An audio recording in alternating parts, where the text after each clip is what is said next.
আসসালামু আলাইকুম প্রিয় ভাই বোনেরা, কেমন আছেন সবাই? আমি আলহামদুলিল্লাহ অনেক ভালো আছি। দেখতে পাচ্ছেন গাড়ি ছুটে চলেছে সম্মুখ পানে, আর ছবি তুলেছি এমন সাদা শুভ্র পবিত্র একটা শহরের। চারদিকে বরফ ছড়িয়ে আছে, মনে হচ্ছে মেঘের মতো নরম তুলতুলে সব বরফ। আর এই সাদা শুভ্র পবিত্র শহরটি সবসময় কিন্তু এমন থাকে না, সবুজে ঘিরে থাকে সামারে। এই যে দেখছেন পুরো শহরটা কেমন খালি খালি লাগছে, আর অনেক দূরের জিনিস খুব সহজে দেখা যাচ্ছে।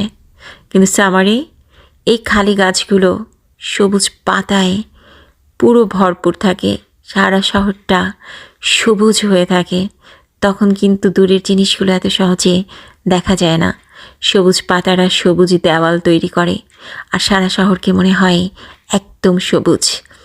এখন মনে হচ্ছে সাদা, আর এই সাদা চমৎকার শহরটি পার হয়ে যাচ্ছি, সাথে শেয়ার করতে চাচ্ছি এমন কিছু তথ্য যা আমাদেরকে সমৃদ্ধ করবে, আমাদের চলার গতিকে অনেক বেশি সুন্দর করে তুলবে, আমাদের সাথে সাথে আমাদের পাশের মানুষদের জীবনও অনেক বেশি উপকৃত করে তুলবে। আসুন। রাসূল করিম সাল্লাল্লাহু আলাইহি ওয়াসাল্লাম 5টি বিষয়ের পূর্বে 5টি বিষয়কে গুরুত্ব প্রদান করতে শিখিয়েছেন। সেটা হচ্ছে বার্ধক্য আসার আগে যৌবনকে। যৌবনে আমরা যা পারি বার্ধক্যে তা পারি না। তাই ভালো ভালো অভ্যাসগুলো যদি যৌবনে গড়া থাকে, বার্ধক্য আসলে আমরা সেই ভালো অভ্যাসের মধ্যেই থেকে যাব। আর যাদের খারাপ অভ্যাস তারা কিন্তু বার্ধক্যে ওই খারাপ অভ্যাসগুলো থেকে সরে আসতে পারেন না। এবং যৌবনে আমাদের যখন শক্তি সামর্থ্য থাকে, তখন যদি আমরা ভালো ভালো কাজগুলো, ইবাদতবন্দি এগুলো করে আমাদের সমৃদ্ধ করে রাখি, বার্ধক্য আমাদের জন্য অনেক বড় বোঝা হয়ে যায় না। রোগাক্রান্ত হওয়ার আগে তিনি পূর্বের সুস্থতাকে মূল্যায়ন করতে বলেছেন, কারণ সুস্থ জীবনের মতো সম্পদ জীবনে আর হয় না। তাই সুস্থ থাকা অবস্থায় আমরা যদি সুস্থতার যত্ন নেই, আমাদের শরীর মনের যত্ন নেই, তাহলে রোগাক্রান্ত অবস্থায় আমরা কিন্তু খুব বেশি নাজুক হয়ে পড়ব না, এবং আমরা সবসময় সুস্থতার দিকে থাকতে থাকব। দারিদ্র্য আসার আগে পূর্বের সচ্ছলতাকে অবশ্যই মূল্যায়ন করতে হবে।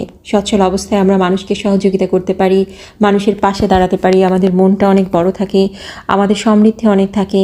তখন আমাদের পক্ষে যা সম্ভব, দারিদ্র্য এসে গেলে তা সম্ভব না। আর মানুষের ভাগ্যে কখন কি হবে সে জানে না। তাই সবসময় সচ্ছলতাকে সঠিকভাবে কাজে লাগানো উচিত। ব্যস্ত হওয়ার পূর্বে অবসর সময়কে অবশ্যই কাজে লাগাতে হবে। অবসর সময়ে আমাদের যে কাজগুলো পেন্ডিং আছে সেগুলো যদি করে রাখি, ব্যস্ত মুহূর্ত আমাদের জন্য বোঝা হিসেবে দাঁড়াবে না। আর আমাদের চলে যাওয়ার আগে জীবনটাকে অবশ্যই মূল্যায়ন করতে হবে।